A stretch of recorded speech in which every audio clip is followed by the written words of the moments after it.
So basically, he was passionate, and he worked hard and made mistakes. But now he gets it. For more, let's turn to syndicated radio talk show host Steve Deace out of Iowa. Steve, good to have you with us tonight. Do these answers, in your opinion, play with your listeners and play with evangelical voters in Iowa? Is this going to work?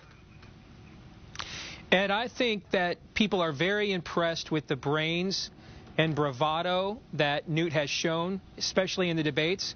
But I think they'd still like to hear a little bit more about his background and what specifically happened with him on an individual basis to cause this change of heart. I think they like what they're hearing, but I think they'd like to hear even more.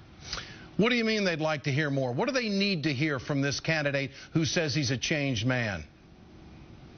Well, I can only just go with my own experience. I mean, my wife will tell you she's on her second husband. I went to a Promise Keepers event 10 years ago, and from there, that's where my faith came from, and my Christian faith just totally transformed my life and the way I live now compared to the way that I used to live before. And I can give you all kinds of rationales for how I used to live and the way I live now by comparison, and I hope that over time the people that know me have seen those changes in my life, and I think that sort of change and the evidence for it is what people are still looking for in Newt Gingrich's life. Well, the key here is you're not... certainly like what he's saying on the issues. All right, you're not running for president, and Newt Gingrich is. Right. And the question is, will people in Iowa, do you think, accept this, or will this still be a problem for evangelical voters when they go to caucus?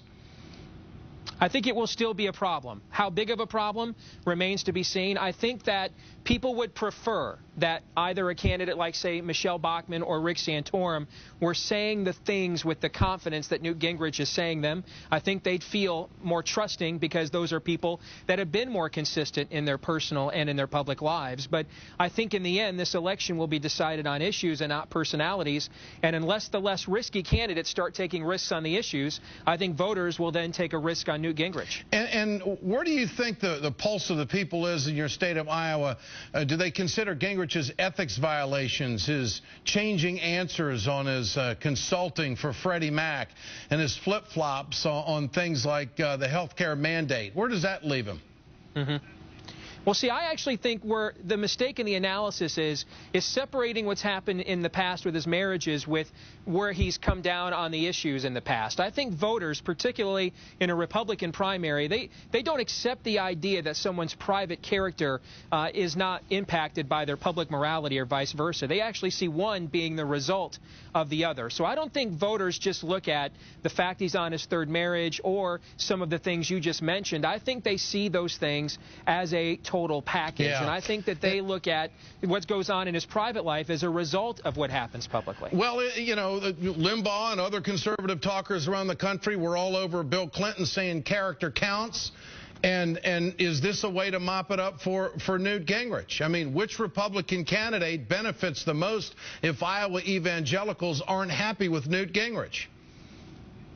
Ron Paul, I believe, benefits the most. I think the election now, Ed, I listened to Katrina before I came on, and really the only thing she said I agreed with is I think people are really underestimating Ron Paul's chances to win the Iowa caucuses. I think that right now the race is a battle between Newt Gingrich's surging popularity and poll numbers and Ron Paul's organization. He's got one of the best political organizations in the state. He probably has a better political organization in Iowa than Governor Terry Branstad does. And so I think this is really what it comes down to right now is Gingrich is trying to build an organization that can actually mobilize his support, but there's not a lot of time. You know, there's a candidate for office who is a good family man. He's raising a couple of kids right now. He cares about the poor, the underprivileged, and also a lot of what people talk about is income inequality, and obviously his name is Barack Obama, President of the United States. I see that President Obama is polling well in South Carolina and in Florida, ahead of the other two Republican candidates that we're talking about, Mitt Romney and Newt Gingrich. How does President Obama poll and sit with the people of Iowa where you see it right now?